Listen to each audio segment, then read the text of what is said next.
Bueno, buenas tardes. Muchas gracias a los que os habéis acercado a esta mesa que va a tener lugar a lo largo de la próxima hora. Yo soy Pablo Ibáñez y junto con Antonio Giraldez somos parte de la editorial y proyecto de investigación Barleywood, que trabajamos en torno a la arquitectura y el pensamiento crítico desde Lugo y A Coruña. Y bueno, tuvimos la suerte de formar parte como de este comité asesor del encuentro, lo cual fue un doble placer porque, por un lado, poder formar parte de este proceso, pero por otro lado, por interrogar y por interrogar colectivamente cuestiones que para nosotros también en nuestra práctica eran como muy importantes y pasaban por nuestras cabezas en estos últimos años, ¿no? Como personas que habíamos vivido también en una ciudad grande y habíamos decidido volver a otros territorios, a los territorios de donde somos, pues también hay muchos de estos procesos, muchas de estas preguntas y cuestiones que tienen que ver con los territorios intermedios que forman parte de nuestro día a día y que ha sido un placer poder interrogar. Hoy en esta mesa de hoy tenemos el placer de contar con 4 proyectos que además seguíamos de cerca y nos parecen como súper interesantes, con muchas condiciones muy particulares entre ellos, pero que es un placer también reunir en este encuentro. Son la Fundación Díaz Caneja de Palencia, que hoy está representada por Juan Guardiola, su director, el espacio Leira en Lugo, que está representado hoy por Laura Tabarés, su coordinadora, el proyecto Vives en una ciudad agrícola de Plata, el colectivo de Córdoba, hoy representado por Jesús Alcaide y Javier Orcaray, y el Festival Carballo Interplay de Carballo a Coruña, hoy representado por su fundadora y directora, Sonia Méndez. Detrás de este título de esta mesa, que puede asustar al principio, ¿no? Rural, urbano, digital, interrelaciones, transversalidades, liminalidades, ¿no? Como poca cosa, ¿no? En realidad nos confesaban como desde la organización como la dificultad de darle nombre a este panel, yo creo por la heterogeneidad también de las propuestas y por esos trasvases también entre cuestiones como muy territoriales y muy locales, pero también como cuestiones como mucho más globales, ¿no? Creemos que la suerte también de reunirnos estos proyectos es que tiene unas condiciones específicas como muy particulares, pero a la vez atraviesan cuestiones que, bueno, van desde el territorio a problemáticas que pueden interesar en muchos lugares, ¿no? También las diferentes realidades territoriales, ¿no? de los propios lugares desde donde estas iniciativas suceden, ¿no? Que lo hacíamos referencia ayer también a la cuestión territorial como algo muy importante, pues desde lugares como Córdoba, que tiene creo 10 veces la población de Carballo, Valencia y Lugo tiene una población similar, pero bueno, también en su condición como regional o más intermetropolitana, pues también tiene como muchas particularidades. Y también en la cuestión como más desde la institucionalidad, ¿no? Desde una institución como un museo hasta un proyecto como un festival que tiene esa temporalidad tan concreta, o espacios independientes, las cuestiones temáticas, ¿no? A priori propuestas como más desde el arte contemporáneo que pueden interpelar a un público más amplio, a priori a propuestas más específicas o más nicho que tienen como esa dificultad añadida de interpelar a un público más concreto y que bueno, que es una suerte de reuniros hoy aquí y poder discutir brevemente sobre todo lo que forma parte de vuestro día a día como programadores culturales. Para no robaros mucho tiempo, pues yo creo que podemos arrancar con una intervención inicial de cada uno de los proyectos. La idea es un poco que presenten el proyecto en 6-7 minutos para que también podamos conocer un poco más su día a día, sus temáticas de trabajo, etcétera, y después tener un poco de tiempo para alguna pregunta para discutir entre los diferentes proyectos. En otras mesas no ha habido como mucho tiempo para esto, así que intentaremos también ceñirnos lo máximo posible a esa intervención inicial. Y sin un orden como muy particular, proponíamos arrancar con Juan, de la Fundación Díaz Caneja de Palencia. Por contaros un poco más, la Fundación es un museo de arte contemporáneo dedicado a la custodia de la colección y a la exposición y difusión de la obra del artista palentino Juan Manuel Díaz Caneja. El centro también realiza actividades que tienen como referencia la relación entre el arte y la naturaleza. Las prácticas culturales contemporáneas llevan tiempo incluyendo la cuestión ecológica y el activismo medioambiental en su agenda artística y educativa, y por ello el museo ha incorporado en su misión nuevos temas como la sostenibilidad, el cambio climático o el concepto de ruralidades como áreas de trabajo y reflexión. Juan Guardiola Román, su director, pues ha sido conservador del Departamento de Exposiciones Temporales y Publicaciones en Artium, el Centro Museo Vasco de Arte Contemporáneo de Vitoria-Gasteiz. Ha sido conservador jefe en MACBA, en el Museo de Arte Contemporáneo de Barcelona, y director del CEDAN, el Centro de Arte y Naturaleza de Huesca. Así que cuando quieras, Juan, estamos deseando saber más Pues muchas del gracias, museo. Pablo. En primer lugar, dar las gracias a la organización. Siempre es un placer estar tanto en el Foro de Ruralidades como en Cultura y Ciudadanía. Creo que es un lugar magnífico para seguir aprendiendo, para compartir proyectos y para establecer alianzas de futuro entre colegas profesionales, ¿no? Igualmente quiero dar las gracias al público que es aquí presente, que es en cierta manera los que dais sentido a todo lo que hacemos, ¿no? Día a día. Yo vengo a representar a un museo Y curiosamente en estas jornadas somos el único museo que ha sido invitado, con lo cual no sé si es para lo bueno o para lo malo, pero bueno, es curioso, ¿no?, que somos un museo público. La Fundación de Caneja se remite a su creación al año 87-88, cuando se produce una donación del artista palentino en la ciudad, y a partir de ahí se establece la creación de un museo. Hay que pensar que el museo se abre en el año 95 y es, bueno, el primer, digamos, museo más antiguo de Castilla y León y uno de los primeros de los museos de arte moderno que hay en la geografía nacional. Recordar que el Reina Sofía se abre como centro de arte en el 86 y hasta el 89 no tiene categoría de museo, que es el mismo año que se crea el Instituto Valenciano de Arte Moderno, ¿no? Es un museo, es una fundación privada, pero de capital público, es decir, no tenemos ánimo de lucro y tenemos un patronato que son las 4 instituciones que de cierta manera nos patrocinan las actividades, ¿no?, que son el Ministerio de Cultura y Deporte, la Junta de Castilla y León, la Diputación de Palencia y el Ayuntamiento de Palencia. El museo, como bien ha introducido Pablo, es un museo que está creado para la colección, para la exposición y la difusión de la obra de Juan Manuel Díaz Caneja, un pintor palentino que en el siglo pasado, en los años 20, se formó en la escena de vanguardia madrileña. Posteriormente fue miembro activo de la Escuela de Vallecas. Fue un artista que se implicó con la cultura de la República y igualmente fue defensor de los ideales de la misma.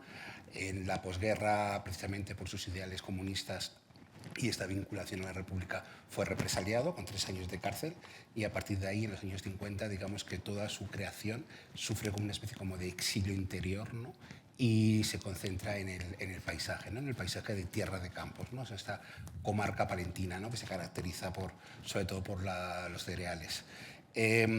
Cuando yo me presenté, es un museo que se abre, como decía, en el año 95, que ha estado 28 años sin director. Ha sido llevado, tutelado desde el Ayuntamiento de Palencia, desde la Dirección de Cultura, pero digamos que no ha tenido una dirección profesional.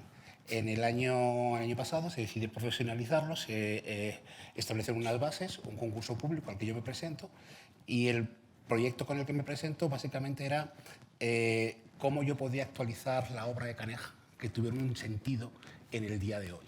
Entonces, cuando tú miras la obra de Caneja, que básicamente es una pintura de paisaje, yo lo primero que me planteé era qué estaban haciendo los artistas que trabajaban con el paisaje hoy en día. Y lógicamente eso me lleva a cuestiones que tienen que ver con el medio ambiente, con la ecología, tienen que ver con el cambio climático, tienen que ver con la despoblación y con el mundo rural. A partir de ahí hemos creado una línea de trabajo que la hemos aplicado tanto a la colección permanente, que pudimos inaugurar ya el pasado miércoles, tanto a las exposiciones temporales como a las actividades, ¿no? Dentro de las actividades, voy a ser muy breve porque luego creo que tendremos más ocasión de extendernos, ¿no?, tenemos los programas públicos, que son con 4 líneas de trabajo. Tenemos la colaboración con la Universidad de Valladolid en los programas educativos, en el UBA Musea, y también hemos puesto en marcha una serie de residencias artísticas, tanto en la propia fundación como en el territorio. Y bueno, tengo muchas más cosas de contar, pero creo que estas líneas son básicas para introducir al museo. Genial, pues muchas gracias, Juan. Seguimos con la presentación de Leira, un espacio desde Lugo, que estará representado por Laura Tavares. Por contaros un poco más, Leira es un espacio cultural físico en Lugo, pero con extensiones digitales. Se define como un lugar de encuentro desde donde explorar los cruces entre investigación, creación artística y producción cultural contemporánea para cultivar imaginarios de presente y de futuro en torno a la realidad cultural y territorial de la que forman parte. Reivindica la periferia como un lugar político para la aparición de miradas y voces no capturadas por los marcos de la centralidad, y trabajan con otros tiempos que trascienden los imperativos de velocidad y visibilidad, proponiendo la producción, reflexión y el pensamiento crítico especulativo a través de diferentes prácticas y saberes. Laura Tavares, cofundadora del espacio, además es cofundadora del colectivo Ontologías Feministas, y en su práctica aborda desde las artes virtuales y los proyectos culturales y educativos las conspiraciones feministas y los futuros periféricos. Así que cuando quieras, Laura. Vale. Bueno, muchas gracias. También reiterar los agradecimientos porque estéis aquí y a todos los que han hecho posible pues poder tenernos aquí, poder traer nuestra humilde Leira hasta un lugar tan esencial y tan importante. Bueno, como ha dicho, no sé si podemos poner el...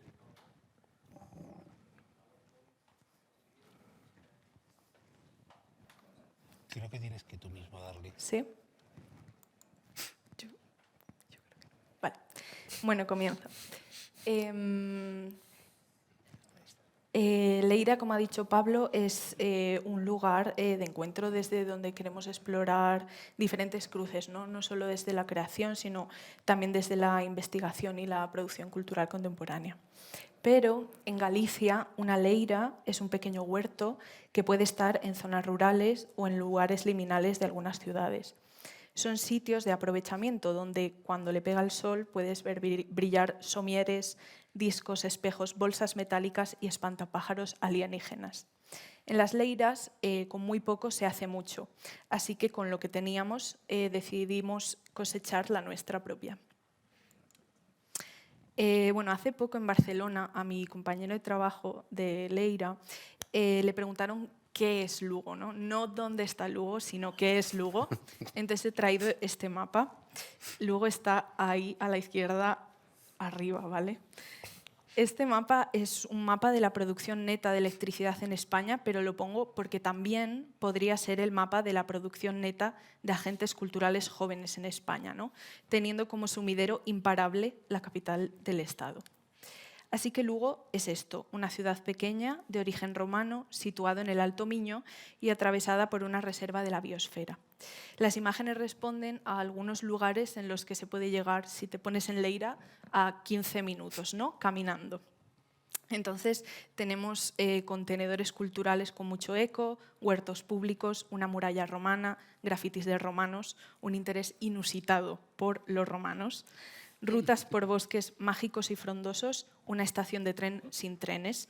Y en el centro de la ciudad, en la Plaza do Campo, ahí, y si os preguntáis qué está pasando, está saliendo vino de la fuente, ahí está Leira. España es la periferia de Europa, Galicia es la periferia de Madrid, Lugo es la periferia de Santiago de Compostela y del eje atlántico. Así que Leira está en el único centro que nos podemos permitir, que es el centro de la ciudad. Aquí está. Bueno, nosotros volvimos y aterrizamos en Lugo después de la cuarentena. Veníamos de Madrid, yo estuve 7 años allí. Y bueno, veníamos de lugares disciplinares muy diferentes, pero en el medio encontramos una superficie con muchos intereses en común que deseábamos poner en acción en el territorio que habitamos. Y para poner en acción estos proyectos nos hicimos con un repertorio de deseos para nuestra Leira. Muchos de ellos son reacciones a las injusticias estructurales bajo las que se opera siendo jóvenes provincianos en el sector de la cultura y otros sencillamente son respuestas a problemáticas específicas que surgen cuando se trabaja desde lo local. Cuando hablamos de volver, no nos referimos solo a retornar, sino también a devolver al territorio lo que nos ha dado y lo que es suyo en términos de capital económico, simbólico o cultural. Deseamos trabajar más allá de la centralidad, la velocidad o de la primera línea de foco. Sabemos que tenemos que trabajar fuera, pero queremos hacerlo menos o al menos intentarlo, ¿no? Somos conscientes de que hay múltiples redes a nuestro alrededor, pero también que hay nodos sueltos que no encajan con las retóricas y las estéticas brumosas del territorio que habitamos. Deseamos adaptarnos al entorno y que el entorno se adapte a nuestros proyectos. Y lo buscamos hacer en el epicentro de la hostelería, como habéis visto.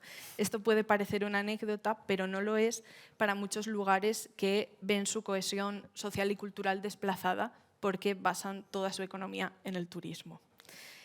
Bueno, queremos hacer pocas cosas, pero queremos cuidar y también cuidar a las personas que pasan por ahí, ¿no? Entonces, nuestro calendario de siembra de nuestra Leira es un poco este. Trabajamos en torno a ejes. De momento hemos hecho 2 porque abrimos el año pasado.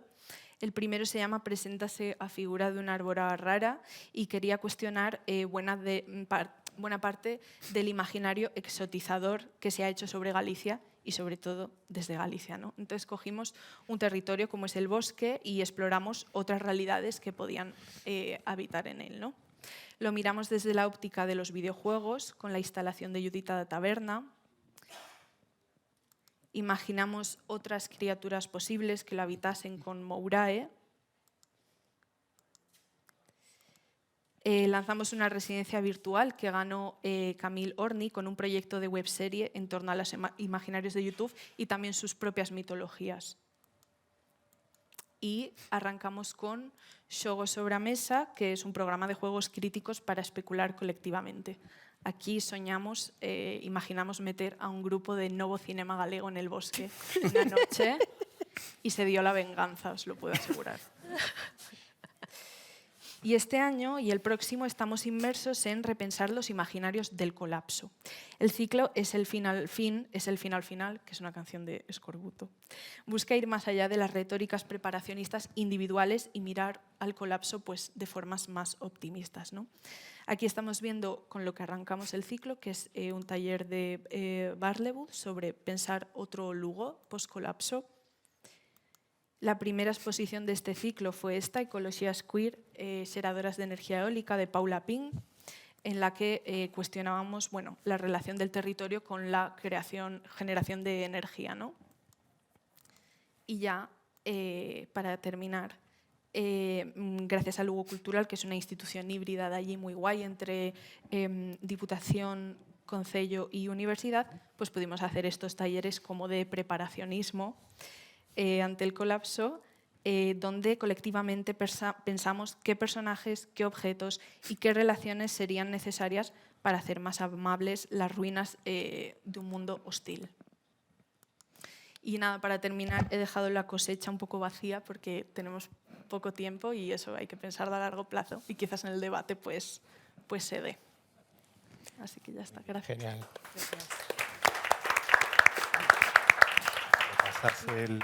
Muchas gracias, Laura. Está pasando una cosa maravillosa, que es que estáis cumpliendo los minutos al dedillo. Tengo 4 virgos en mi carta astral. Bueno, seguimos con el proyecto Vives en una ciudad agrícola de los chicos de Plata en Córdoba, hoy representados por Jesús Alcaide y Javier Orcaray Vélez. Plata es un proyecto iniciado en 2021 que propone la recuperación desde las interconexiones de las artes, las ciencias y las humanidades del patrimonio agrícola de la ciudad de Córdoba en su vertiente psicocultural y apunta a su vez a una nueva orientación de esa identidad para construir un espacio mejor. Para ello propone un grupo de trabajo híbrido, arte, ciencia, agricultura, comunidad, que dé contenido a esta sede digital como herramienta de iteración del proyecto y aspire a una transformación local replicable en otros contextos. Jesús Alcaide es integrante del colectivo, es investigador y crítico de arte, fue director del IMAS-CAS de Sevilla y comisario de las jornadas de estudio de la imagen Dance This Mess Around. Javier Orcaray Vélez, también miembro del colectivo, es gestor cultural, comisario de exposiciones y activista agroecológico. Entre sus anteriores proyectos figuran la Fragua Artist Residency o Combo. Así que cuando queráis, chicos. Sí, muchísimas gracias por tenernos. Dentro de este cajón desastre no lo estoy viendo tan diferente, estoy encontrando muy rápidamente temáticas comunes. Podríamos hacer una introducción de la asociación que nace en 2010, pero vamos a ir directamente al proyecto y luego si alguien tiene alguna pregunta sobre nuestra vida, le podemos contar hasta el nombre de nuestras hijas.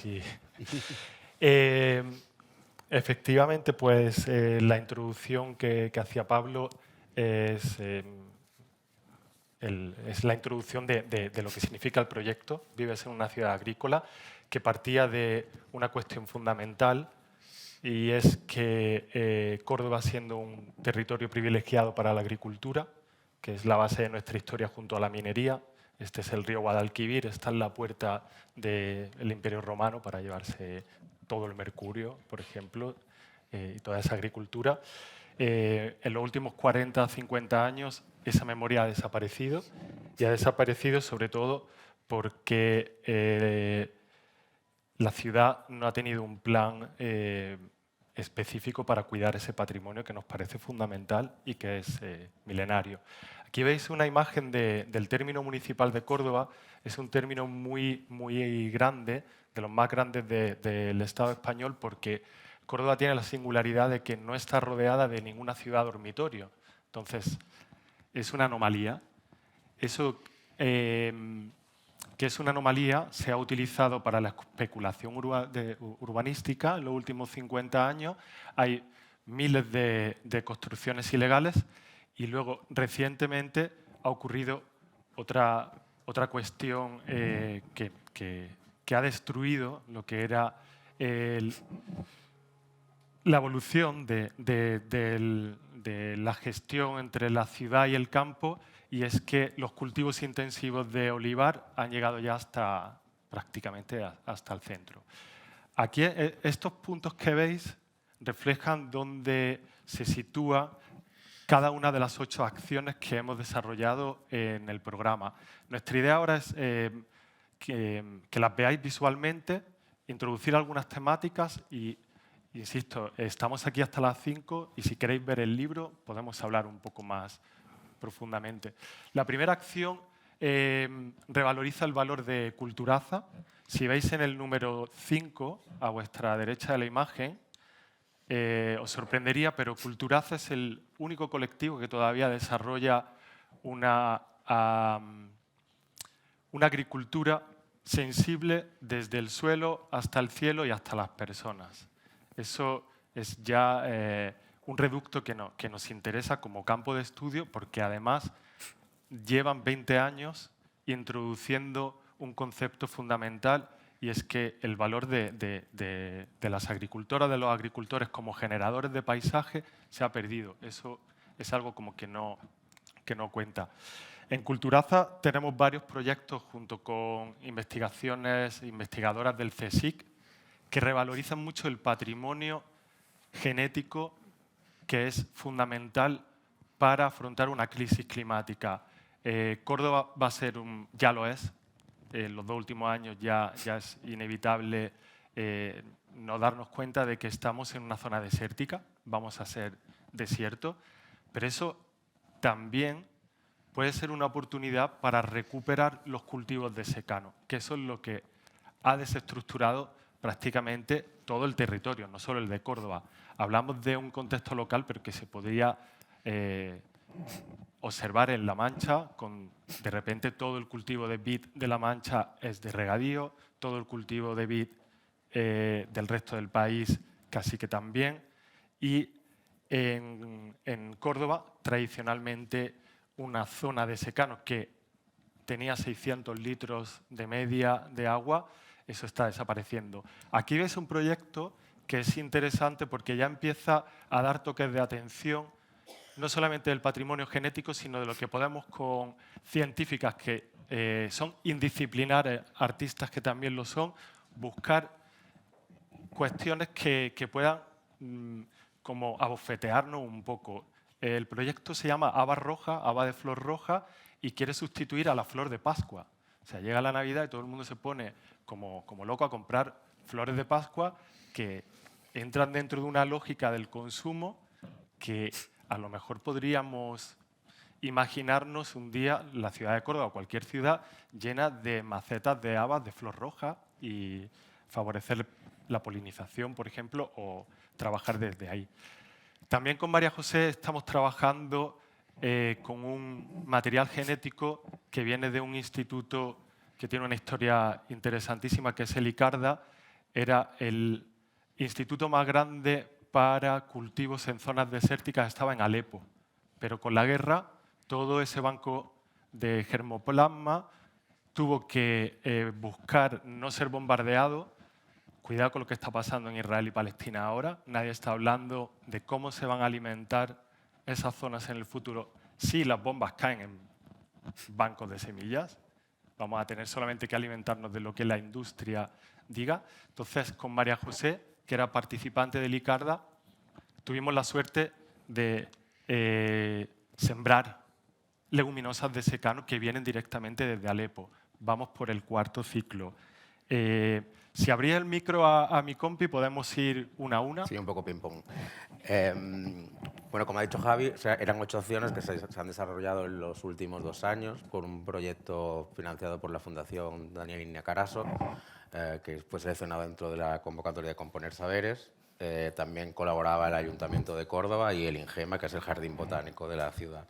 Eso es lo que venimos a hablar, ¿no? Dentro del botánico han ido ocurriendo una serie de acciones. El botánico, como cualquier institución, es un espacio como muy connotado en torno a la construcción de saberes, muy cerrado y una forma de trabajar bastante curiosa, ¿no? Porque realmente están al margen de lo que está pasando en la agricultura realmente, ¿no? O sea, el botánico tienen más fertilizantes que cualquier huerta. Entonces es una cuestión bastante curiosa. Esta es una de las primeras acciones que se hizo, que fue la siembra en crisis climática. O sea, se sembró, se consiguió que nos cediesen un parterre junto al invernadero de flora americana y se sembró leguminosas para un momento de sequía junto a las habas de flor roja y que después completaron todo el ciclo, ¿no? Aquí veis cómo esa cosa, lo que no era nada, pues de pronto se convirtió en este lugar que es un reducto, un refugio para, como dice Javi, recoger semillas que ya han soportado una crisis hídrica, por lo tanto, para el futuro tienen ya un código genético que ya está adaptado al colapso que vivimos, ¿no? Pero como trabajamos siempre en un proyecto, como dice Javi, desde la disciplina de los artistas, o sea, para nosotros lo que hace Culturaza es arte, no tenemos ninguna duda, pero sí es verdad como que siempre estamos intentando cruzar los dos lados, ¿no? Entonces es el proyecto que hizo Mariona Moncunil, que es una artista de Barcelona, en la que junto a tres científicas, María José Suso, Paque Herrera y Ana Garrido, las puso a conversar sobre algo que de lo que no hablamos, que es la burocracia que existe en torno a las semillas, ¿no? O sea, muchas de ellas no pueden acceder a bancos de germoplasma porque están prohibidos esa cosa de los intercambios, ¿no? Entonces hay una burocracia, como en todo, que nos está afectando a nivel alimentario. Entonces es algo de lo que no se habla y lo que hizo Mariona es ponerlas a las tres a hablar, o sea, es una conversación a tres bandas. Y luego se remezcló como un disco de techno para que se podía usar como en un paseo en el botánico, ¿no? Era como una pieza que se podía utilizar paseando. Está colgada en nuestra web, si queréis acceder hay un QR y la podéis escuchar. Aquí lo tenéis. Sí. Estoy pasando yo si queréis. Bueno, uno de los proyectos que para nosotros ha sido más piramidal, central, para imaginar ciudades de futuro es Solar Secunda, justo enfrente del Centro de Creación Contemporánea de Andalucía, que está en el meandro del Guadalquivir. Un compañero arquitecto compró una casa y realizamos un derribo. En ese derribo hubo algo muy interesante que nos hizo reflexionar y es todo el escombro denota en qué sociedad nos hemos convertido. Es increíble que cada vez que sucede algo así hay que hacer un tratamiento de residuos, cuando hace más de 1000 años la gente que vivía en ese lugar, si estudiamos los vertederos, las últimas catas arqueológicas nos demuestran que los materiales que están en sus basureros, en sus vertederos, son solamente cerámica y huesos. A partir de ese concepto de observar dos capas en el mismo territorio, en una que hay dos elementos que son biodegradables, como el barro y los huesos, y ver toda esta cantidad de residuos, junto con la artista Julia Soler, que es artista y activista, pensamos que sería muy interesante volver a enterrar algo desde una perspectiva de la agricultura. Entonces, es muy interesante porque recupera Julia una tecnología que es las ollas de irrigación, que esto se inventó en China hace 4000 años. Los pastores sabían que en sus transhumancias podían seguir alimentando a los pueblos si en esas siembras tenían un sistema que fuera, de alguna manera, conteniendo el agua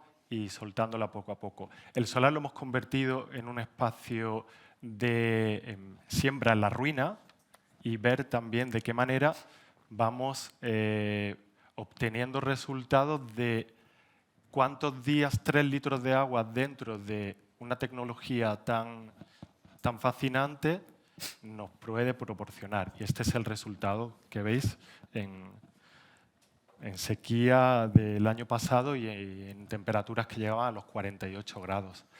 Esto, si a alguien le interesa, tenemos estas semillas. Entonces, son semillas de ruina, pero son semillas que ya tienen una memoria muy interesante para el futuro. Es algo que también, justo con Rafa Pérez Ceban hablábamos un poco, que es el artista con el que trabajábamos, de cómo, por ejemplo, Jan Halberstam habla de habitar la ruina, no es construir. Vamos a ir al fin, pues vamos a ir al fin, ya somos conscientes, no sigamos pensando en un futuro, sino vamos a habitar la ruina. Y con Rafa planteábamos Ictus, que es un proyecto. Rafa Pérez Ceban trabaja sobre cómo las propias manifestaciones campesinas, pues el tirar los tomates, los camiones, plantear la idea de un colapso. Eso que ves ahí es el puente romano de Córdoba, que conecta el otro lado del río con el casco histórico, y se planteó la posibilidad de pues, colapsarlo con toneladas de patatas, ¿vale? Sería también como colapsar a nivel visual también esa idea de Córdoba como una ciudad turística, que lo es. No hay ninguna... entonces, pensar que puede ser una ciudad agrícola. Obviamente es una ficción, es una cosa que no ocurrió, porque no se pudo hacer. ¿Qué ocurre? Que en el proceso, voy a entrar un poco rápido, en el proceso de negociación, ayuntamientos, instituciones, etcétera, etcétera, pues ocurre la gran catástrofe que para nosotros fue, que lo veréis al final, cómo frente al Centro de Creación Contemporánea de Andalucía, que era un vergel, o sea, había un espacio verde en el que vivían muchas especies vegetales, pues de pronto, de un día para otro, se convirtió en un parking. El ayuntamiento arrasó con todo y lo convirtió en un parking para turistas, obviamente, dañando todo. O sea, lo que podía ser una reserva de biodiversidad, pues era un desastre visual, ¿no? Entonces, con Rafa se planteó de ir de lo máximo, que sería una mega instalación de que colapsaba el puente, a ir a lo mínimo, que era un gesto de sanación. O sea, es un gesto de intentar buscar el agua. Esa imagen que veis ahí es un pez, es una imagen que fue adaptada por el paganismo, al mismo tiempo es una imagen asociada a la mujer. Entonces era como intentar sanar ese espacio que la propia institución y el propio gobierno de nuestra ciudad había dañado y asesinado, ¿no? Ahí lo veis. Sí. Bueno, 7 y 7, 14, ¿no?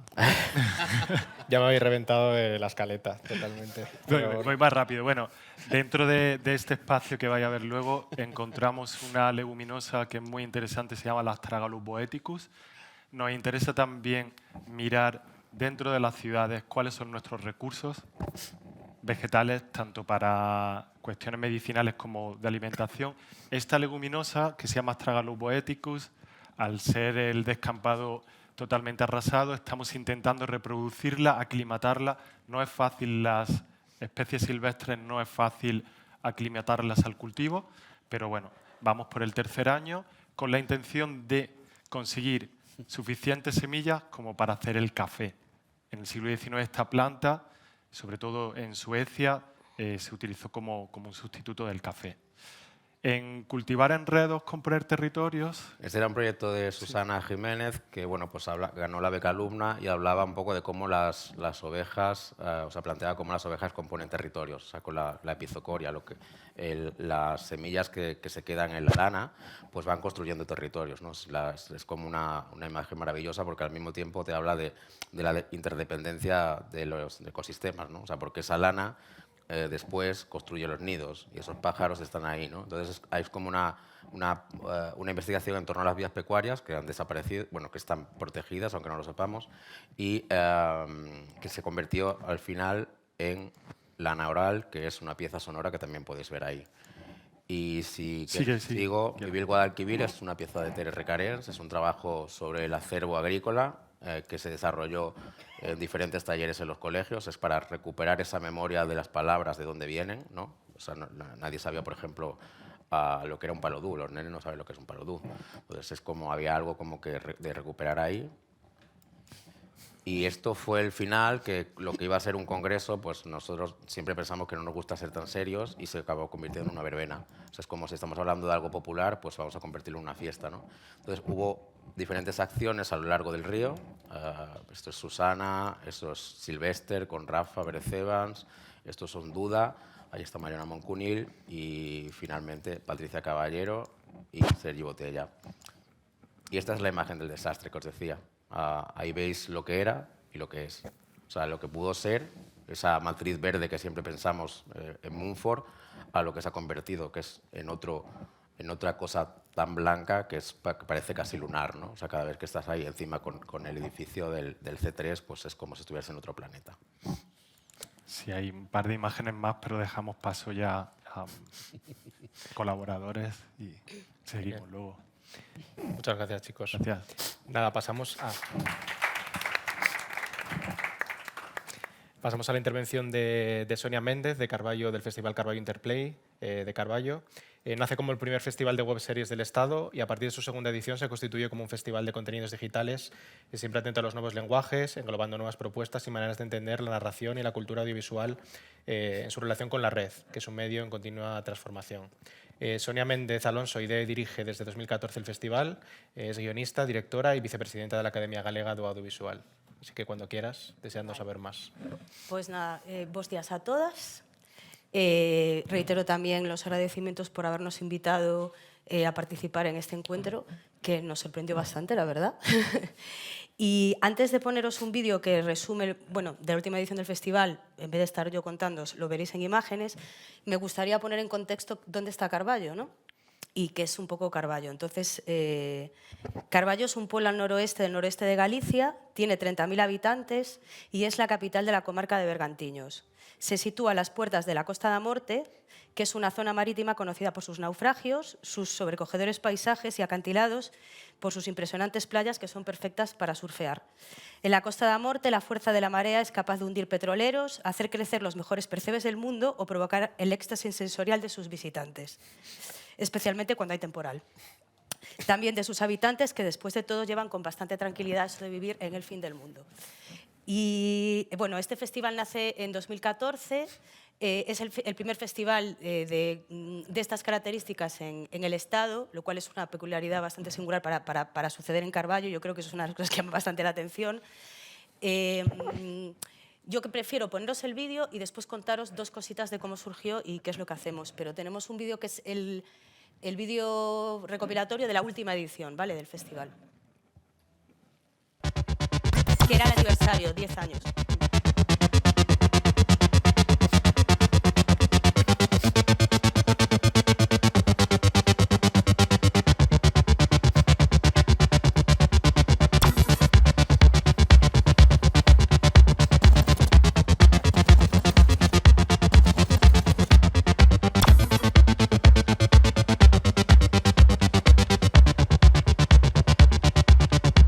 Que estamos de festa, que non é unha edición calquera, senón que é a 10ª edición, e, bueno, en calquera festival é algo a celebrar. Felicidades, Carballo Interplay. Que es un festival de cultura digital, entonces está muy pegada a la actualidad, a las nuevas corrientes. Es un festival que tiene el pulso en el presente y en creadores jóvenes, lo más interesante. Coñecernos fora dunha pantalla, establecer vías de comunicación entre nós. Tamén a disfrutar da resta de xente hipertalentosa que está sempre aquí. Sí, agardo que con moitas caras coñecidas. Reinventarse y abrirse a pues, todo lo que significa la cultura digital e incluir, por ejemplo, a los podcasts. Súper bien, y ya empecé a investigar y cada año está viendo los carteles con envidia de yo quiero ir, y este año ya lo he conseguido. Coñecer a xente que adoras en persoa e falar con ela. Todavía actualmente está escribiendo una serie con Enrique Lojo, que lo conoció aquí también, y nos hemos ido además cruzando en otro tipo de festivales, en otro tipo de encuentros a nivel profesional, y todo surge de aquí. No me digas que sí, puedo ir para allí, es que aquí no hay fin, que esto moi arriba. Apoiar a xente nova a que faga contido en galego.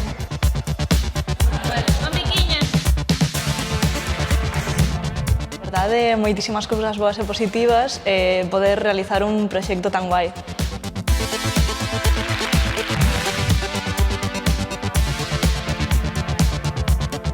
Carballo Interplay, moltes felicitats per 10 anys més. Tener esta oportunidad de poder hablar y de generar esos espacios físicos fuera de la red, ¿no?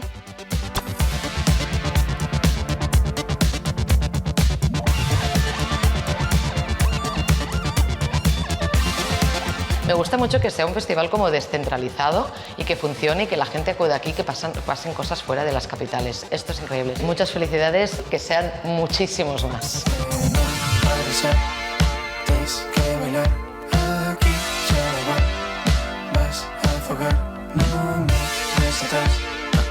cada año traen a gente muchísimo más famosa que nosotros, con lo cual es que todo va bien.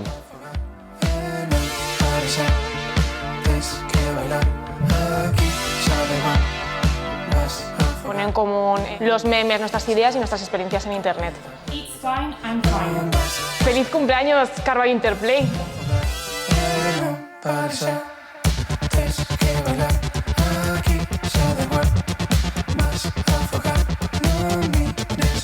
Se nota que está cogiendo como relevancia cada año, ¿no? Es como una bola de nieve y yo estoy muy contento de pertenecer a esta familia, ¿no? Felicidades, Carballo Interplay.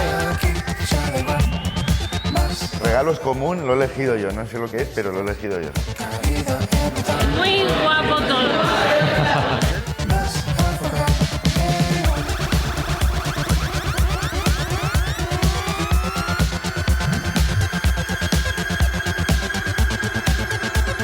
Feliz cumpleaños, Carballo Interplay, de parte de tus padrinos. Te hemos comprado un regalo, tiene que llegar porque lo pedimos por Amazon.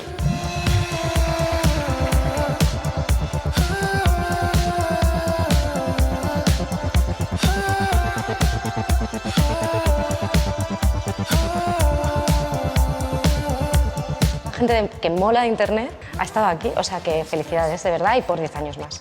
Vémonos no seguinte. Felicidades, Carballo Interplay, son 10 años maravillosos. 1, 2, 3, manos de mago. Nos leve Internet, levarános a Carballo Interplay.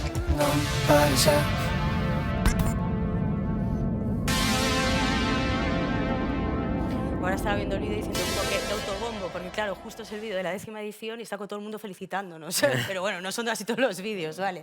Lo que pasa es que el de la anterior edición salíamos con mascarilla y preferí como... Dije, va, vamos a poner este último. Entonces, se dicen muchas cosas en este vídeo realmente, que lo presenta muy bien el festival. Se dice familia, que es un concepto que usamos desde la primera edición, que es generar una familia Interplay y que muchas de las personas que salen en este vídeo, precisamente porque era la edición 10ª, volvían a Carballo, pues como David Sainz y Teresa, que fueron como los creadores de la serie más vista en Internet, que fue Malviviendo, y que vinieron a Carballo en la primera edición, en el 2004. O sea, como que recogimos mucha gente, yo le llamo la old school, y la gente más joven, y mezclamos todas esas generaciones, y la verdad es que fue una edición muy bonita porque mezcló todas esas líneas temporales y estuvo muy bien. Después hay otro concepto del que se habla, que es el hecho de que la gente que trabajamos en el entorno digital a diferentes niveles podamos tener un espacio físico donde reunirnos y conocernos, intercambiar nuestras inquietudes, que así fue como nació el Interplay. Un poco lo que queríamos era que lo virtual se convirtiese en presencial, que es el concepto de festival mismo, es decir, conocernos ahí, porque éramos gente que sabíamos del trabajo de los demás, pero que no nos habíamos visto en persona. Y otra de las líneas es generar sinergias entre nosotros. Esto se ha conseguido. Hay, lo decía David Sainz ahí, mi guionista ahora mismo, que están haciendo una serie para Amazon, es un guionista que conoció en la primera edición del Interplay, que es gallego. Y esto pasa continuamente, ¿no? Ahí se generan espacios de interconexión en donde de repente la gente empieza a colaborar y a mezclarse y salen nuevos proyectos. Como otra de las líneas del festival, yo creo que eso lo hablaremos después, o sea, solo por apuntarlo, es que, como veis, es un festival que se hace en Galicia, en donde nuestra lengua está muy presente. No nos hace menos universales esto, sino todo lo contrario, nos entendemos perfectamente, y tenemos muy en cuenta la creación galega, y fomentamos mucho la creación digital en lengua galega, porque consideramos que necesitamos que nuestra lengua y nuestra cultura esté presente en los entornos digitales, que son los que llegan a la gente más joven. Entonces, por ejemplo, en esta última edición, y ya acabo, perdón, es que ahora viendo el vídeo como que en esta última edición sucedió que todos esos nativos digitales, bueno, ya de nuevas generaciones, no sé, X, Z, todos, empezaron a ver creadores en lengua galega que seguían y de los que eran fans. Y esto nunca había pasado en las ediciones anteriores. Fue algo que nos encantó, nos sorprendió muchísimo, porque seguían a gente que trabajaba en su propio idioma en la red, que antes esto no sucedía, y eran los que realmente conocían, ¿no? Entonces yo creo que eso, articulando en todos estos conceptos, este Batiburrillo, que es un festival que está en continua transformación, es un contenedor digital, como digo yo, ya no podemos definirnos, bueno, sí, un festival de cultura digital que va cambiando. Hemos visto aparecer redes y desaparecer redes, hemos visto creación en redes que iban a ser la leche y luego han desaparecido, hemos visto la desaparición de los youtubers, hemos visto la aparición de TikTok, entonces estamos un poco en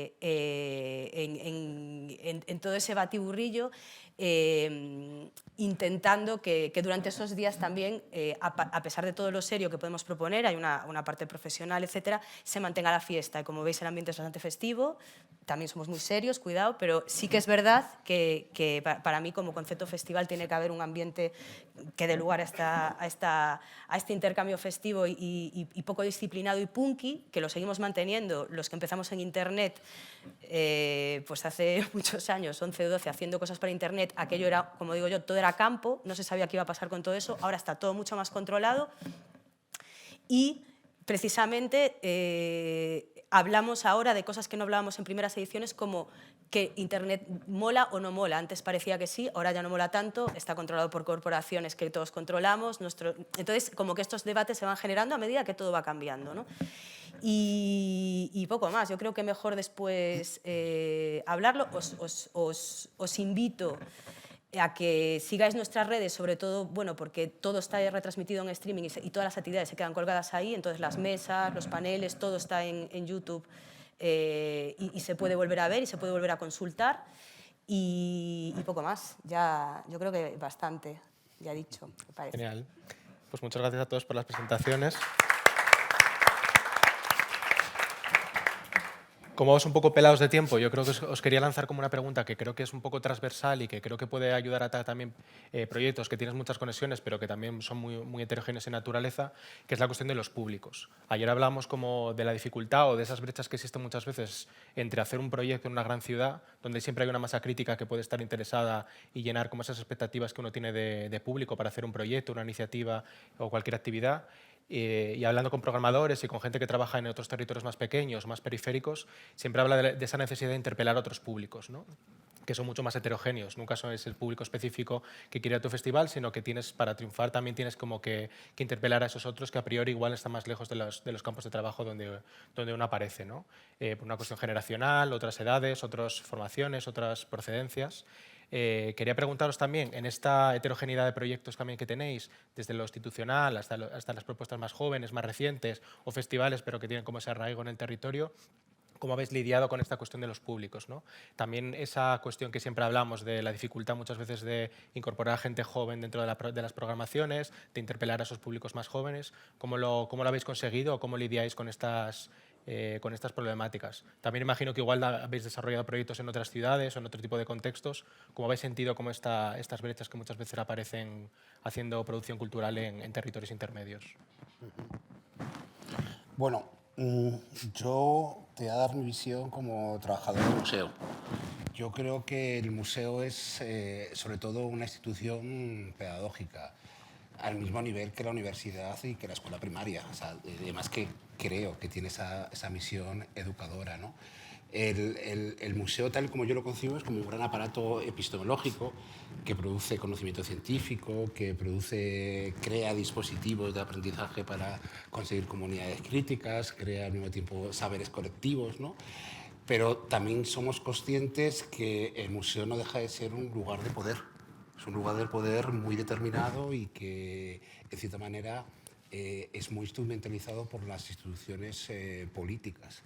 Por eso nuestra labor como trabajadores del museo a la hora de trabajar con el público es sobre todo intentar democratizar. Y dentro de democratizar la institución es simplemente seguir los criterios del ICOM. El ICOM es el International Council of Museums, que sería como el Consejo Internacional de los Museos, que recientemente acaba de hacer una nueva definición de lo que era la palabra museo.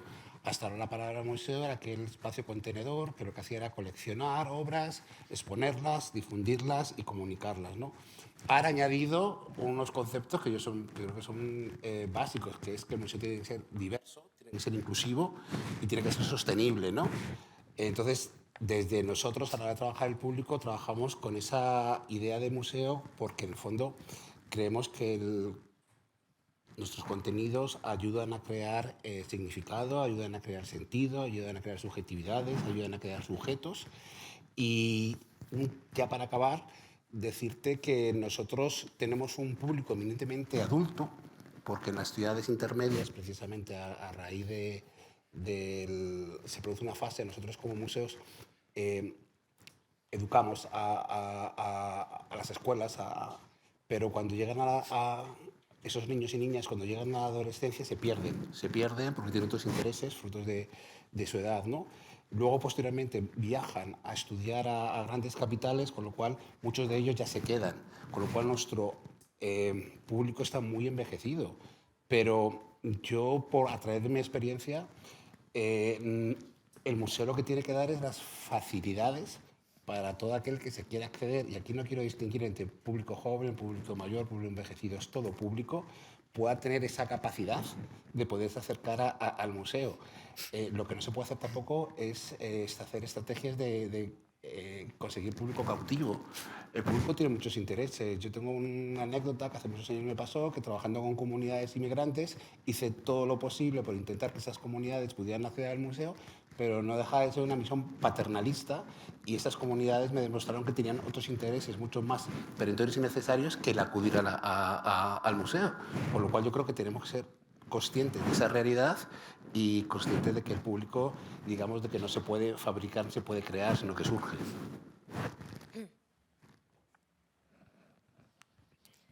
Bueno, yo mi primera relación como con la coordinación de espacios independientes sí que parte de Madrid, lo que decías, Pablo, de haber trabajado en otros lugares. Y claro, al llegar a Lugo sí que sentí que tenía que modelar mucho las expectativas. Sobre todo porque... y cambiar un poco la idea de éxito, porque para nosotros, en cierto modo allí, la idea de éxito tenía mucho que ver con la cantidad de gente que pasaba por nuestro espacio, y esto al llegar a Lugo cambió. También he de decir que es una falacia desmontar que en las ciudades pequeñas no hay un gran público para muchas cosas, y a veces, de hecho, hemos muerto de éxito y hemos tenido que dejar fuera a personas porque no teníamos sillas, básicamente, ¿no? Entonces, esto pasa. Y luego, en cuanto a esta diversidad de públicos, viniendo, claro, de Madrid, sí que me parece un fracaso que las personas que se acerquen a un lugar se parezcan a las personas que coordinen ese lugar. Y en este caso, con Leira, claro que nos está pasando, las personas que se acercan se parecen a nosotros, es decir, pues no sé, clase creativa, misma edad o cosas así, pero también lo que tiene de interesante estar en Lugo es que se acercan los hijos de esas personas, las abuelas de esas personas, los primos. Entonces, por tener precisamente una ciudad que cuida a las personas, ¿no? Que, por ejemplo, hay en las ciudades grandes como que no hay abuelos, ¿no? Por ejemplo, o yo no los veo, ¿sabes? Y en este caso, pues sí que pasa eso, y me parece muy enriquecedor. Sí, la verdad es que es un tema interesantísimo, y que viéndolo en retrospectiva con lo que ha ocurrido en la trayectoria de la asociación, todavía creo que nos queda mucho por reflexionar, porque tenemos por un lado la experiencia de haber trabajado en el contexto rural durante muchísimo tiempo, dirigiendo la residencia de artistas La Fragua en un pueblo del Valle de los Pedroches muy periférico, y teniendo que conversar con el ayuntamiento sobre qué significaban las prácticas que nosotros estábamos proponiendo, teniendo también que escuchar cuestiones como ¿es que podríais programar algo un poco más fácil? Y esas preguntas, ¿no? Y sin respuesta. Es verdad que yo creo que en nuestra trayectoria, sinceramente, hemos hecho lo que nos ha dado la gana. Que cuando estábamos en el espacio tan alejado, una de las cuestiones que nos importaba, también hace 15 años era otra edad, pero una de las cuestiones que nos importaba era ¿por qué no puedo traer yo a mi pueblo al artista que me dé la gana? porque me apetece a mí también, ¿no? Porque quiero disfrutar de esa experiencia y quiero disfrutarla con... Pero bueno, no continúo por ahí. Quiero recoger un poco más el testigo que abría Juan. ¿Qué ocurre cuando los públicos empiezan a numerarse, ¿no? A contabilizarse? Y esas experiencias para nosotros han sido muchas veces dolorosas. Cuando hemos tenido proyectos dentro del museo, de la institución, de alguna manera siempre está eso sobre la mesa. Tenéis que proponer algo que llegue a tantos números de personas y de visitantes. En esa perversión creo que estamos todavía, por lo menos en el sur, y que debemos realmente reconsiderar, porque nuestras propuestas entiendo que no necesariamente tienen que contar con un público pasivo.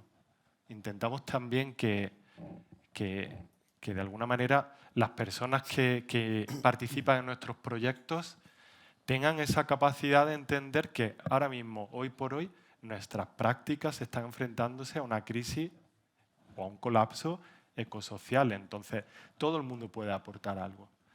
¿Cómo generamos ahí una comunidad? Estamos viendo. Pero bueno, desde la indisciplina que hablábamos, de repente plantearle al CSIC que participa en un proyecto de arte y que plantearle a la universidad que tiene que abrirse más. Y un trabajo con el vecindario ahora, pues también como de reforzar esa idea de que su saber y de su conocimiento popular es igual de importante que el de los artistas, ¿no? Sí, yo creo que hay como, también es lo que dice Javi, o sea, empezamos en La Fragua, después ocurre Combo en paralelo hasta 2014-2016, es un espacio independiente que tenía su sede en la ciudad de Córdoba y el público era totalmente diferente, o sea, el público que va a La Fragua no tenía nada que ver con el público que va a Combo. De ahí se crea algo muy bonito, como dice Sonia, que es la idea de familia, ¿no? Se va construyendo una familia, una arquitectura de la amistad, como dice la canción de Santiago Latorre, que va acompañando los proyectos. Y ahí actualmente sí que estamos, esa cosa tan difusa que es los públicos, los contrapúblicos, tal y como lo quieras, los estamos centrando en el proyecto nuevo. Es un proyecto de barrio, es un proyecto que se desarrolla en un barrio de Córdoba, que es San Agustín, y ya existe esa comunidad. Entonces, ponernos al servicio de lo que ellos quieren. Es al contrario, no es ofrecer, sino toda las redes que podemos tener, las estrategias que podemos llevar para ayudar a que esa zona despoblada, esa zona que tuvo una vida durante los años 80 bastante interesante a nivel cultural, pues se abandonó. O sea, tanto talleres de artista como un colegio autogestionado que ejerce de centro cultural porque el Ayuntamiento de Córdoba no tiene ninguna infraestructura en ese lugar, ¿no? Entonces, es ponernos al servicio de ese espacio para trabajar sobre la cuestión ecosocial y la alimentación, la crisis alimentaria. Es un proyecto que se llama SUC Centeno, SUC es el zoco, y que habla de cómo esos puntos de encuentro son lugares de trasvase de conocimientos y saberes populares, ¿no? Empezamos el mes que viene, o sea, todavía estamos ahí como generándolo. Si me veis con el móvil es que estoy anotando cosas, ¿eh? No soy una maleducada porque no traje libreta. Quiero decir que... la pregunta del millón, a ver, los públicos jóvenes, esto es como ¿no? O sea, todos los festivales que conozco, a los que asisto, tienen esta pregunta en sus equipos directivos, cómo los atraemos, qué pasa con el público joven. Fuera de que, no voy a reiterar más porque esto se ha hablado mucho aquí, que es qué significa público joven, que es algo que también habría que definir. Respecto a nuestro proyecto y a cómo me he enfrentado a esto, como habéis visto, es un festival que por su propia naturaleza apela a un público joven porque estamos hablando de Internet, que también es bastante discutible, o sea, que creo que, como os dije en esta edición, por ejemplo, hemos hecho una mezcla de generaciones que ha salido increíblemente bien y que ellos han descubierto cosas, por poneros un ejemplo, así un poco de risas. Hemos puesto por primera vez en directo el podcast que hacen Hematocrítico y Nel Ceballos y Neus Valle, que me encanta a mí, que va sobre médico de familia, que soy súper fan de esa fricada, y lo han hecho en directo y la gente joven es que flipó, porque de repente vio que nosotros habíamos consumido esos contenidos en los 90 y yo le dije, esto es para que entendáis muchas cosas, ¿sabes? Pero como que funcionó perfectamente esta actividad, ¿no? Bueno, nosotros, o sea, yo creo que hay que distinguir lo que es la asistencia del público o el generar espacios de debates en estos eventos respecto a qué tipos de contenidos gente mayor hacemos para estos públicos, que son cosas distintas. Lo digo porque, bueno, una cosa es cuántos chavales jóvenes vienen a mi evento y otra cosa es nosotros que somos, pues no lo sé, Radio Primavera Sound, Place, A3 Media, lo que sea, cómo llegamos a estos públicos. O sea, hay como dos puntos ahí. Nosotros en el festival hemos vivido muchas fases respecto a esto. Hay una cosa que funciona siempre, que es escucharlos, esto es importante, y hay otra cosa que funciona, que es que se impliquen activamente en los procesos que sigue el propio festival. Por ejemplo, uno de los premios más bonitos y en donde más se implica esta gente joven es abriendo un pueblo, hay un premio que se llama Premio Xurado Novo, y ese jurado es un jurado menor de 20 años. Estos chavales están en el festival al mismo nivel que el jurado profesional, es decir, son un jurado que tiene su decisión, suele ser de las mejores, por cierto, o sea, se lo toman súper en serio, y traen también a colegas o les explican, es decir, es como generar pues esa primera semilla que va llevando a otras semillas más, ¿no?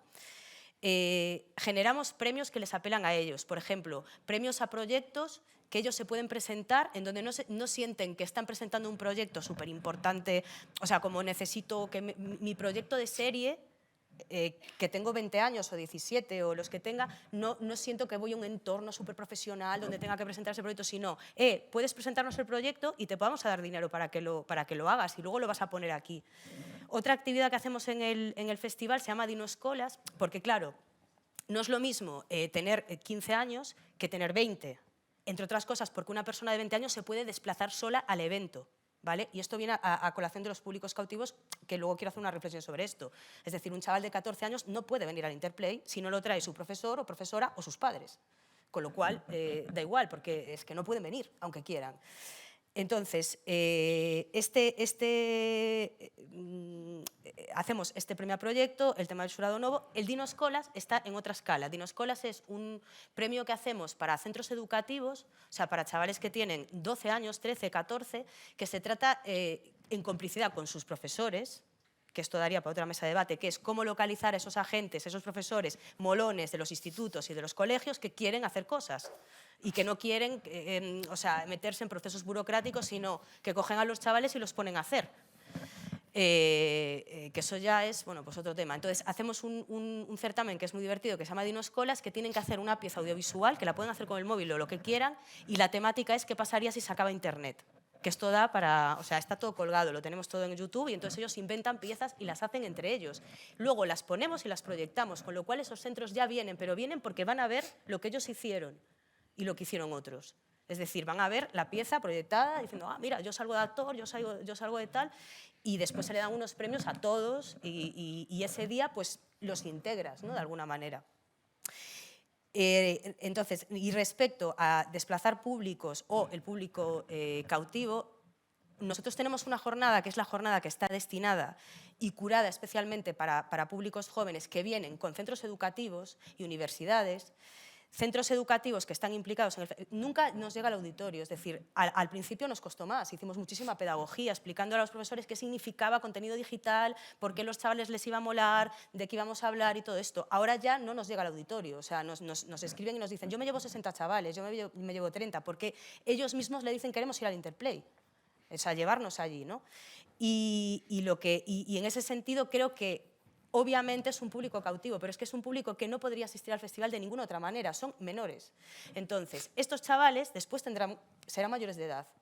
Algunos de ellos dirán, yo me quiero dedicar al fútbol, y otros dirán, oye, pues he visto una cosa en el Interplay que me ha llamado la atención, y a los siguientes años que yo sea mayor de edad, pues miré con unos colegas al festival. Esto ha pasado también. Tenemos chavales que empezaron y nos dicen, es más, tenemos gente en el equipo trabajando en el festival que venía como público en las primeras ediciones y que ahora forma parte del equipo del festival o del equipo de comisión para seleccionar series y tal, ¿no? Entonces, yo creo que hay que como que... Y luego hemos hecho cosas que han fracasado, o sea, cosas que empezaron muy bien y que luego fueron mal, o no vino gente, o intentamos dinamizar de una manera y no funcionó, etc. Y yo creo que es un poco prueba de error, pero creo que lo de los públicos cautivos depende, es decir, creo que en este sentido tiene sentido. Y luego, por ejemplo, en el tema universidades, sí que son públicos mayores, pero que también están dentro de sus jornadas, o sea, el festival, un viernes, tienen clase. Entonces, ellos mismos han pedido a sus profesores de la universidad y de las escuelas de imagen y sonido, etc., etc., etc., por favor, dejarnos faltar a clase porque queremos ir al festival. Y a veces no les han dejado.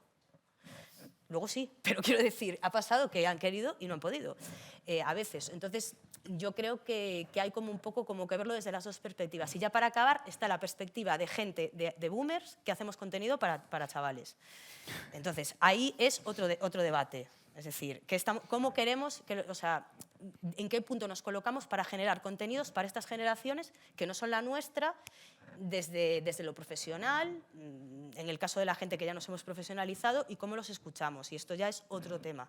Es decir, esto ya es otra cosa que es más profunda, que es intentar llegar a los chavales de 15 años que ven TikTok a través de plataformas obsoletas como la televisión, pues no tiene sentido. O sea, para ellos, quiero decir, o cómo llegamos. Esto ya es otra cosa. Pero yo creo que sí que quieren, o sea, yo creo que sí que quieren, pero quieren ser activos o sea, quieren ponerse delante de una pantalla y quieren participar del proceso también. O sea, que sean activos en lo que tú hagas, no sentarlos y darles una chapa de una hora a una conferencia, sino, ¿sabes?, que sientan que pueden participar y curar los contenidos. A ver, nosotros nunca hemos traído al festival. Es muy fácil coger a un youtuber famoso, cuando los youtubers lo petaban, que ahora ya es otra cosa, y sentarlo y petarlo. Pero eso no es lo que queremos en el festival. Lo que queremos es que lo que les traemos sea interesante y, por supuesto, pues inclusivo, feminista o sea, no sentar a cualquier persona a decir cualquier estupidez. ¿Okay? Entonces, en eso también hemos apostado por generar esos discursos con ellos. Y ya está, me rollo mogollón, pero es que es el tema, es el tema, yo creo, realmente. Genial. También en otras mesas no ha dado como mucho tiempo a preguntas del público, cosas así, que creemos que también es como un ejercicio como guay para romper como esta barrera de los que hablan y los que escuchan. Así que también si tenéis alguna cuestión que queréis lanzar antes como de la última pregunta que tendremos, también bienvenidos, hay un micrófono por ahí, o sea que si os animáis. Más allá de esta cuestión, también recogiendo como esta cuestión como más territorial, bueno, yo soy de Asturias y recuerdo como una idea que soltaba Juan Ponte, que había sido como concejal en el Ayuntamiento de Mieres, en Asturias, que es como un lugar como muy deprimido demográficamente, postindustrial, etcétera. En Asturias se da como una situación como muy particular que quizá no se da en estos territorios, pero es como que había mucha población junta en 4 ciudades que apenas están como a media hora, ¿no? Entonces esta cuestión como de red que muchas veces surgen entre proyectos también sirven para paliar muchas cuestiones o muchos vacíos que existen en programaciones culturales de algunas ciudades, ¿no? Es decir, Mieres era como un sitio en donde tiene una tradición musical tremenda y al final también su público era como regional porque había como una red informal de espacios, de programas, de instituciones culturales que operaban de esta forma. Quería preguntaros a vosotros también si esta idea de red entre proyectos, que pueden ser como redes más informales, alianzas informales que surgen entre proyectos porque tienen afinidades temáticas, de públicos, etcétera, si ha sido importante también para vosotros para tejer vuestros proyectos, es decir, en el territorio en el que os insertáis también, cómo surgen esas alianzas o si existen alianzas también con otros proyectos o mismamente en otras latitudes, ¿no? Porque también trabajáis como, yo creo, ideas como más globales que pueden tener y que pueden resonar también en otras geografías. Bueno, para mí la colaboración es esencial, o sea, es una necesidad perentoria que tiene el museo. No es que lo busques, que es una necesidad que tiene. Entonces, nosotros en concreto trabajamos mucho con la Universidad Popular. Hemos establecido una alianza con ellos y hemos creado lo que se llama los miércoles de la Caneja, que son los programas públicos. Y estos programas públicos se dividen en 4 líneas de trabajo. Una primera era de cara con este afán pedagógico educativo de poder intentar explicar a nuestro público qué es lo que estábamos haciendo en el museo, pues el primer miércoles de cada mes lo que hacemos es establecer una especie de conferencia, curso, partiendo desde el romanticismo y el realismo, llegando hasta la última conferencia que se llama Ecosofías de Pueblo, prácticas contemporáneas en el medio rural. El segundo miércoles se llama la Filmoteca del Paisaje, y lo que hacemos es programar una película o un documental que tenga relación con esa conferencia que se ha dado. Por ejemplo, hemos utilizado el cine, porque el cine es un medio, creo que muy interesante de representación de la naturaleza. En el fondo sabéis que la naturaleza no deja de ser un concepto que varía, depende de la época y del tiempo, ¿no? Que siempre no es mutable, digamos que es un concepto intelectual. Entonces, este mes hemos tenido hace 2 semanas la conferencia sobre ecofeminismo y la semana pasada tuvimos la proyección de la película de Agnès Varda, El espigador y las espigadoras, ¿no? El tercer, y ahora siguiendo hablando con el territorio, el tercer miércoles lo que hacemos se llama Territorio Cultural y lo que hacemos es, bajo esa idea de ecosistema cultural o de cultura de proximidad o de cultura de cercanía, lo que hacemos es trabajar en el ámbito de la ciudad de Palencia. Entonces lo que hacemos es detectar dentro de la ciudad aquellos proyectos, aquellas asociaciones, aquellos colectivos que tienen que decir algo. Los invitamos, de cierta manera visibilizamos su trabajo, los ponemos en valor y los damos a conocer. Y el cuarto, que también siguiendo con esta idea de territorio, de aproximaciones y de red y alianzas, es lo que llamamos Ruralia. Ruralia es básicamente lo mismo que hacíamos en territorio cultural, es en el territorio, lo que es la provincia de Palencia, buscar aquellos proyectos y asociaciones que tienen de interés, invitarlos, y esto nos está sirviendo a su vez para crear un mapa cultural de la provincia que nos está ayudando mucho a la hora de crear nuestra residencia en el territorio, que la pondremos en marcha en un par de meses. Entonces, pues desde la Universidad Rural del Cerrato, pasando por el colectivo en Éxodos, llegando a la fábrica de cervezas de Levigo, que es una fábrica de cervezas ecológica, no siempre tiene por qué ser arte, ni tiene que ser cultura, pero esta iniciativa es muy interesante porque han puesto en marcha una plataforma que se llama Volver al Pueblo, que lo que hacen es ayudar a aquellas personas que quieren volver para ayudarles a encontrarles casa, ¿no? O, por ejemplo, la última que hicimos fue con el Museo Piedad Isla, que curiosamente Piedad Isla seguramente no la conoceréis, es una fotógrafa de los años 50, de la montaña palentina, pero que curiosamente tiene un museo en Cervera de Pisuerga y, si no me equivoco, es el único museo en España que está dedicado a una mujer. Tenemos cientos de fundaciones, cientos de museos, pero curiosamente el único museo dedicado a una mujer artista fotógrafa lo tenemos allí. Pues eso es lo que tratamos de hacer, dar visibilidad y trabajar con esta red de colaboradores. Bueno, nosotros, como estamos comenzando, pues nuestras redes son orgánicas, vienen del trabajo anterior que hemos hecho o por nuestra cuenta o también, bueno, el trabajo actual que también continúa. Y luego también pues proyecciones informales que tenemos en la cabeza, ¿no? Pues cosas que hablas con alguien, oye, tenemos que hacer tal o cual, lo normal, ¿no?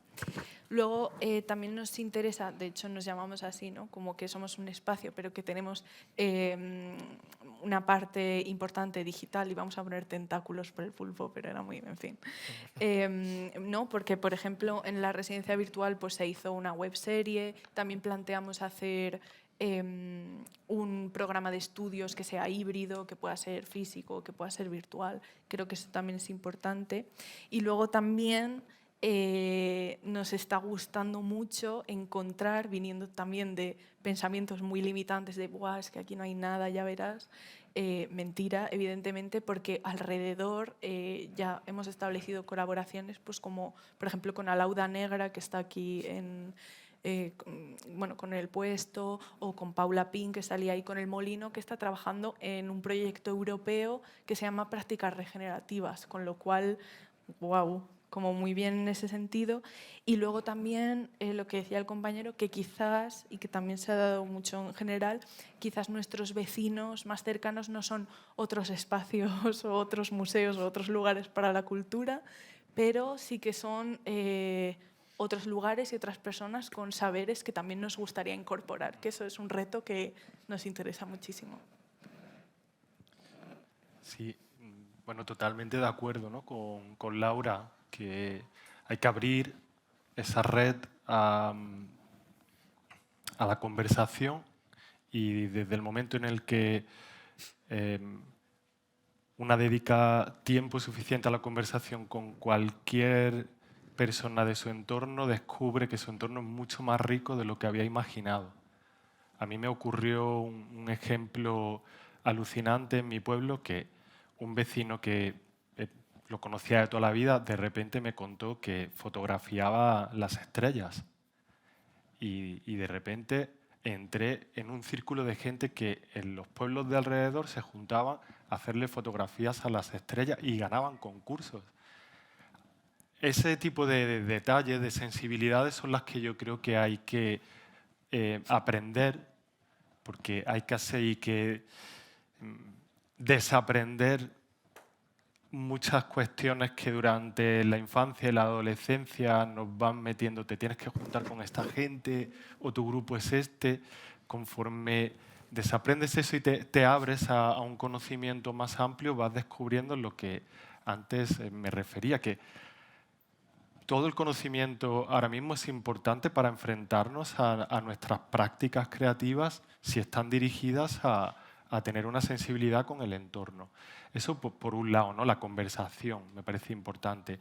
Y luego lo digo y a lo mejor Jesús yo creo que está de acuerdo, pero estando en Córdoba, una de las cuestiones que nosotros nunca hemos dudado es mirar a otros territorios, porque si hay artistas, vamos a poner el ejemplo ahora concreto de artistas, que están significando la resistencia, el underground, la práctica, la praxis, y están teniendo fricciones con sus entornos, quizá podamos ser lugar de acogida para que eso tenga un lenguaje desde el cuidado.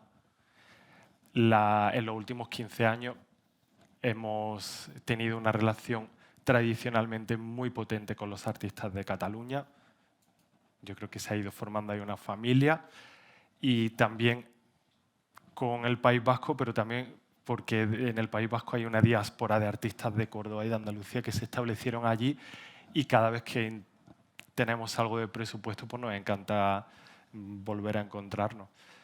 Y de momento lo dejo ahí. Sí, y aparte yo creo que también, aunque bueno, el sur, Andalucía, es muy extensa y las redes son muy frágiles por la extensión del territorio y porque en los últimos años se ha institucionalizado todo mucho y no hay espacios independientes, no hay prácticas independientes de resistencia o apenas. Entonces eso nos ha llevado por la organicidad de la vida de la Fragua, Combo y Plata a generar otras redes, ¿no? Entonces, como dice Javi, pues la conexión con Barcelona es bastante potente, con el País Vasco igual, pero porque realmente ha desaparecido el sur.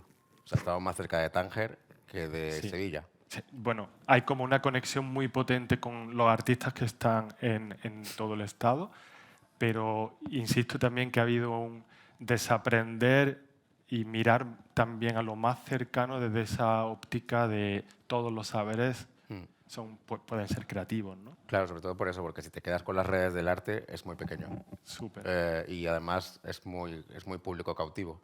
Entonces hay que abrirlo a otra gente, pero por necesidad lógica, por enriquecernos nosotros. O sea, el cubo blanco, vamos a irnos ya fuera de él. Entonces en ese viaje van apareciendo otras redes que no tienen nada que ver con el arte.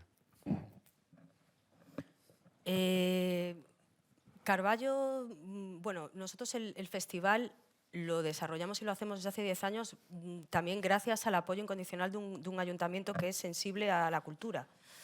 Y a la cultura o sea, en diferentes ámbitos. Entonces, en Carballo, además del Carballo Interplay, que lleva el nombre del pueblo en su nombre, que es un movimiento bastante inteligente también,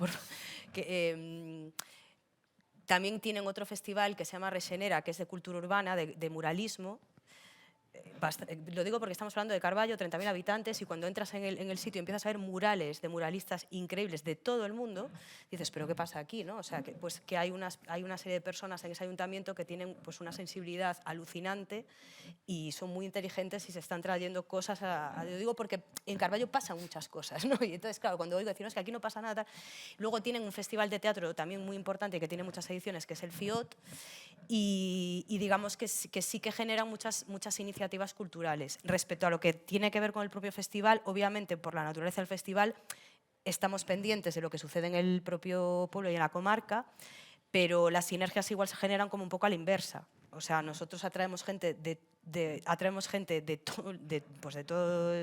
todas partes, digamos, incluso y a nivel digital y a nivel presencial, y esa gente se lleva a Carballo después y lo cuenta, ¿no? Entonces, digamos que va un poco como a la inversa.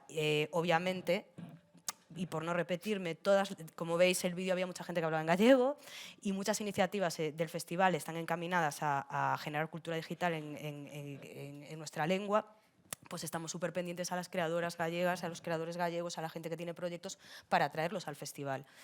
Pero respecto a las redes propias que se generan en Carballo, por el propio evento de festival, es decir, yo creo que funciona un poco como a la inversa. Pero obviamente cuando tú llegas, pues se te explica, se te dice, oye, los murales que estás viendo es este proyecto, esto que ves aquí, bueno, ya te pregunta la gente, porque es bastante sorprendente, porque vas caminando por el pueblo y te vas encontrando un montón de murales. Entonces, yo creo que funcionamos un poco como la semilla se planta en Carballo y la gente la expande después por todas partes, y entonces así colocas Carballo en el mapa, que también, hablando un poco de la parte más prosaica del asunto, es interesante porque al final estamos trabajando con dineros públicos y a pesar de que no tenemos una presión para nada con el tema de asistencia, ni mucho menos, es obvio que también hay un factor que es, oye, estamos haciendo algo aquí, si esto se expande, pues nosotros, por ejemplo, dependemos de turismo y de promoción económica, ¿no? De cultura, que es curioso, pero es así. Y entonces yo creo que las redes se generan pues, un poco a la inversa. Que no sé si estoy respondiendo a la pregunta, pero bueno. Sí, era muy abierto. Es que en realidad, claro, es que trabajamos en la red, ¿entiendes? O sea, ¿qué me estás contando? Es una condición ya de partida. O sea... Nada, un poco para cerrar, bueno, agradeceros mucho como todas las intervenciones. Desde Cultura y Ciudadanía nos pedían como esta especie de cierre bonito y propositivo, que es de construir como un conjunto de anhelos o deseos alrededor de la cultura en territorios intermedios. Entonces nos gustaría como recopilar esos deseos, esos anhelos, o no tienen por qué ser positivos, ¿no? También pueden ser amenazas, miedos o lo que sea, para pensar la cultura en estos territorios. Entonces, si os parece, como pregunta de cierre, pues nos gustaría como finalizar con eso. Bien, pues yo más que un deseo, un anhelo, quisiera manifestar una actitud. Es decir, voy a retomar dos testimonios de dos compañeros que se han recogido en estos días. Uno de ellos era el Alberto, que reivindicaba el abandonar la queja y abrir la sugerencia, ¿no? Yo, en este sentido, quería plantear que a todos nosotros que trabajamos en la gestión cultural y sobre todo en ciudades medias, intermedias o medio rural, creo que tenemos que ser conscientes de no ser víctimas. No sois ninguna víctima. La víctima solamente lo que hace es perpetuar el victimismo y yo no soy víctima. Y creo que, recogiendo el segundo testimonio de Julio, que hablaba del enorme privilegio que significa trabajar en este medio, ¿no? Como es la cultura, no pretendo ser tampoco aquí falsamente ingenuo, ¿no? Sé los problemas que hay de precariedad, sé los problemas que hay de vulnerabilidad, de fragilidad, de resiliencia, pero creo que es un enorme privilegio, al menos para mí, poder trabajar en este medio. Yo, a diferencia de muchos de vosotros que os habéis educado en una ciudad media, yo vengo de una gran ciudad, yo me he educado en Madrid. De Madrid pasé a estudiar el doctorado a Estados Unidos. Digamos que yo he venido de lo grande a lo pequeño, pero es una decisión propia que yo he decidido. Yo trabajo en museos muy grandes, como el Instituto Valenciano de Arte Moderno. Mis primeras exposiciones fueron para el Reina Sofía. He sido conservador jefe del MAPA, pero me considero muy afortunado de venir a esta escala y haber decidido trabajar desde aquí, ¿no? Porque, volviendo al tema del privilegio, yo creo que muchas veces no nos damos cuenta de la capacidad que tenemos desde la cultura de cierta manera, poder intervenir en la realidad, en esta realidad cotidiana de una manera muy poética, de una manera muy política, ¿no? Y yo creo que eso nos está ayudando muchas veces a mejorar la calidad de vida de las personas, ¿no? Cuando yo desde un museo hablo de sostenibilidad, no me refiero solamente a la degradación, a la contaminación del medio ambiente. Para mí, una ciudad sostenible es aquella que lucha por los derechos sociales, es la que hace que la educación, la sanidad, la cultura forman parte de los derechos de la ciudadanía, es aquella que promueve alimentación sin transgénicos, que promueve una agricultura y una ganadería extensiva, la que promueve el transporte local, el comercio local, todo eso. Si no somos capaces de cuidar este equilibrio con nuestro entorno, difícilmente vamos a poder cuidar y proteger la humanidad. Sí que es cierto que esto forma parte de esta visión antropocéntrica que tenemos de nuestra vida, pero yo creo que hay que acabar ya con esa concepción filosófica, ¿no? que lo único que hace es poner al ser humano como el único medio, fin de la existencia. Yo creo que tenemos que aprender y es una cosa que nos ha enseñado el COVID, tenemos que aprender a vivir en comunidad con otras especies, y si algo, volviendo al tema del COVID, nos ha demostrado es que COVID como el cambio climático forman parte son dos prismas de una misma realidad, que es esta globalización económica neoliberal, patriarcal, colonial, que nos hace ver que tenemos que cambiar ese paradigma. Volviendo al tema, mi actitud es positiva, soy feliz con lo que hago y creo que podemos, gracias al arte, crear otros mundos y otros imaginarios posibles. Bueno, yo traigo así como 3 deseos así para echar a la fuente de la suerte. La primera, que las ciudades pequeñas apuesten por su propio talento. Yo soy de León y esto parecería obvio, pero los que venimos de secarrales de afecto cultural sabemos que no es tan obvio.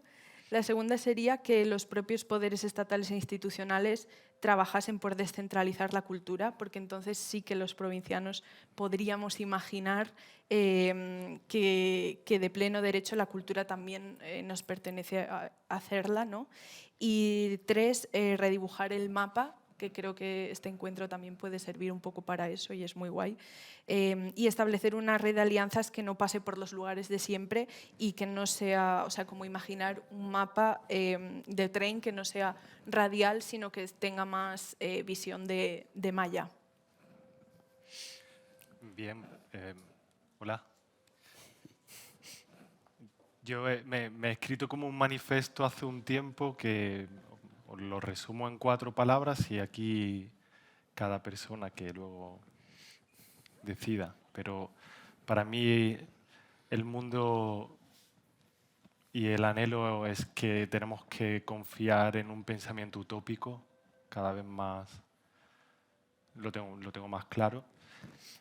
Una utopía que es poética, hay que leer, se nos olvida con las pantallas, vamos a leer un poquito más. Intentar ser activista en la medida de lo posible, resistir, no resiliencia, sino resistencia, creo que es importante. Y por último, malas hierbas. Vamos a respetar las malas hierbas ya de una vez por todas porque simbolizan todo lo que está ocurriendo en nuestro entorno. Lo dejo ahí un poco. Sí, yo por retomar una cosa que decía Juan, hablaba de los cuidados, ¿no? Yo por mi trabajo como comisario tengo siempre en mente el trabajo de Spaliu, entonces él dejó ahí un legado que era construir el Caring Society, una sociedad de cuidados. Y yo creo que para eso está el arte y para eso tenemos que estar trabajando, ¿no? Para que esos cuidados, que obviamente en ese contexto no solamente tenían que ver con la cuestión del SIDA, sino era una cuestión simplemente entre humanos, ampliar esos cuidados al entorno en el que estamos y a los lugares que habitamos, ¿no? Simplemente creo que la cultura sirve para eso. Yo me escribo todo lo que han dicho, para no repetirme, y porque creo que el tema de los cuidados es también uno de los grandes temas y creo que tiene que ser transversal a las programaciones culturales que hagamos y tener la sensibilidad de cuidarlos. Y yo personalmente también soy muy optimista porque también yo cuando tenía 15 años pensé que iba a vivir en un ático en Nueva York y que eso era lo que molaba. Y vivo en un sitio pequeño, al lado de una playa, enfrente de unos árboles y cada vez que me muevo a una ciudad grande digo, qué suerte tengo. O sea, realmente me siento muy afortunada de poder desarrollar mi actividad cultural en sitios, yo no le llamo pequeños, porque yo creo que lo pequeño y lo grande también es un concepto mental. O sea, yo me he sentido muy pequeña en sitios muy grandes y muy grande en sitios muy pequeños, así que no me parece que por estar en una gran ciudad rodeada de gente seas más grande. O sea, creo que te hace más pequeño. Y creo que en espacios pequeños puedes crecer mucho más. No sé si porque estoy rodeada de estímulos interesantes en mi tierra, que la verdad es que sí, me da la impresión y soy positiva, porque veo que estos proyectos culturales se desarrollan y son seguidos por la gente y generan mucho interés en la gente que vive en las ciudades grandes también. O sea, no siento que... Nosotros somos un pueblo de migrantes, Galicia, como sabréis, es decir, tenemos esa cruz, aunque fuese emigrar de un pueblo a la ciudad, y ahora mismo yo creo que está habiendo una vuelta y que también se está tejiendo esa red cultural con esa vuelta, porque al final la gente demanda, ¿no? Si yo me voy a vivir a un sitio pequeño, también quiero que haya cosas de las que yo tenía en ese sitio grande y me las voy a llevar ahí de otra manera. Entonces, yo también dejo un mensaje positivo, porque la verdad es que llevo 10 años haciendo un festival que en principio nadie entendía de qué iba, en un sitio pequeño, y ahora estoy aquí en este encuentro hablando de él, o sea que creo que se puede. Así que... Genial. Pues agradeceros una vez más todas las conversaciones y todas las ideas, que yo creo que son como muy fértiles y muy fructíferas. Esperamos no habernos extendido mucho de la hora prevista, que tendréis hambre. Y nada, agradeceros de nuevo al público y a vosotros las ideas, y nos podemos reunir, yo creo, también en la comida y seguir discutiendo sobre estas cuestiones. Estupendo. Muchas gracias.